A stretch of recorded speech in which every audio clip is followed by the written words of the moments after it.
रविंद्र शौरान जी हमारे साथ जुड़ चुके हैं, पूर्व वायुसेना अधिकारी हैं। नमस्कार रविंद्र जी। नमस्कार जी सर, सीज फायर को लेकर इस वक्त पूरी दुनिया में चर्चा है भारत और पाकिस्तान के बीच संघर्ष विराम, युद्ध विराम को लेकर। एक सेना के अधिकारी के रूप में, पूर्व अधिकारी के रूप में किस तरह से आप इस फैसले को देखते हैं? आज सीज फायर का ऐलान अभी हुआ है जी। आज दिन में ही हो गया था जी। और ऑफिशियली इसको डिक्लेयर कर दिया गया और मैं ऐसा सोचता हूं कि ये ठीक फैसला है देश के हित में, क्योंकि सारा काम जज्बाती लेवल पे नहीं होना चाहिए। जी। और जो एक्शन भारत ने लिया बड़ा एक्ट किया और मेरे ख्याल में इससे हमारे एडवर्सरी को एक अच्छा लेसन लेना चाहिए कि भारत के साथ अगर नाजायज हरकत ज्यादा करेगा तो भारत एक बहुत ठोस कदम ले सकता है। और अभी भी कैट और माउस का जो गेम चल रहा है उसमें भारत बड़ी पैनी नजरों से इसको देख रहा है। और जैसे दिल्ली थोड़े से टाइम के लिए एक चूहे को खेलने देने की परमिशन देती है, उसी ढंग से भारत ने पाकिस्तान को भी थोड़ा सा वक्त दे रखा है। आज इसमें फायरिंग की है जो अनफॉर्चुनेट है और ये इस बात को दर्शाता है कि पाकिस्तान के अभी भी समझ में नहीं आया है कि वो क्या कर रहा है और इसका अंजाम आने वाले भविष्य में क्या होगा। लेकिन जो सीज फायर का जो फैसला हुआ है ये काफी मैच्योर डिसीजन है, देश के ओवरऑल हित में है और दुनिया भी ये चाहती थी कि हमारे बीच सीज फायर हो जाए। जी।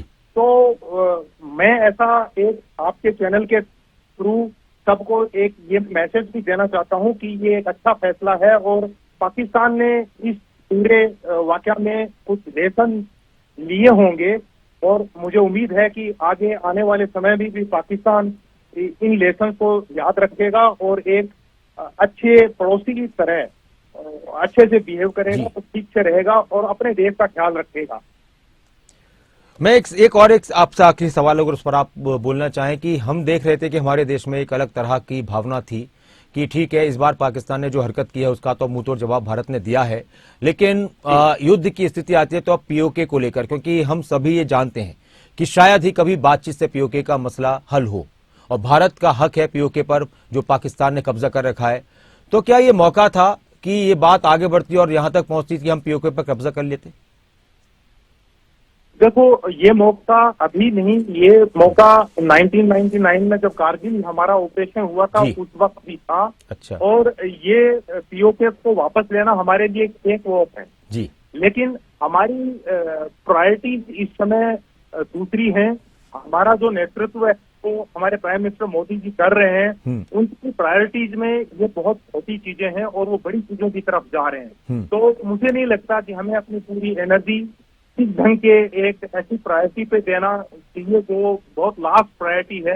हमारा प्रायोरिटी हेल्थ है, एजुकेशन है, डेवलपमेंट है, इंटरनेशनल ट्रेड है, हमारी जीडीपी बढ़ाने में है। तो हम प्रोग्रेसिव देश हैं अभी और हमारी प्रायोरिटीज बड़ी अलग थलग है और उन प्रायोरिटीज में मुझे नहीं लगता कि एट द मोमेंट पीओके को हथियाना हमारी प्रायोरिटी है।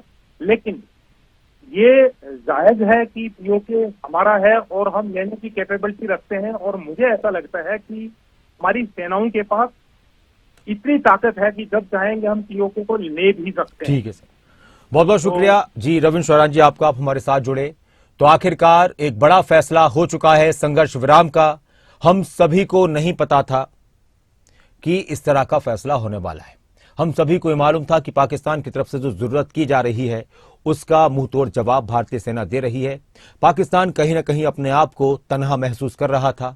न अंतर्राष्ट्रीय स्तर पर पाकिस्तान को किसी तरह का सपोर्ट था, न पाकिस्तान को अंदरूनी तौर पर अपनी जनता का और अपनी राजनीतिक पार्टियों का, जो वहां पर विपक्षी पार्टियां सरकार को सपोर्ट था। जाहिर सी बात है कि आईएमएफ से पाकिस्तान ने कर्जा लिया और हो सकता है कि उस दौरान भी कुछ बातें यह कही गई हो कि आप इसका इस्तेमाल युद्ध में नहीं करेंगे। वो बहुत सी बात है।